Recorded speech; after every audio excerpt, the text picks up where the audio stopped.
যন্ত্রণা, এ এক ভীষণ যন্ত্রণা। সকাল সন্ধ্যা যেন কুরে কুরে খাচ্ছে আমাদের অস্থি আর মজ্জাকে, যেন দাঁত নখ দিয়ে খুবলে নিচ্ছে আমাদের হৃৎপিণ্ডের খানিকটা অংশ। তুষের আগুনের মতো সারাক্ষণ বুকের ভেতরটা জ্বলছে।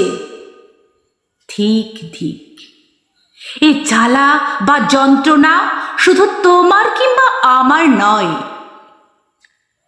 এ ব্যথা, এ যন্ত্রণা এই ঘুম ধরা সমাজের একদম গভীরের। কবে এই যন্ত্রণার মূল শেকড়টাকে উপড়ে ফেলতে পারবো আমরা? আর কত জীবন্ত লাশ হয়ে বাঁচতে হবে সন্তান হারা পিতা মাতার? কবে কবে ধরা হবে এই ক্ষয়িষ্ণু সমাজের মাথায় নিরাপত্তার ছাতা? যন্ত্রণা, এ ভীষণ যন্ত্রণা। আর নয় শুধু কথার কথা, আর নয় শুধু কথার কথা। কলমীয় কণ্ঠে আমি শর্মিলা।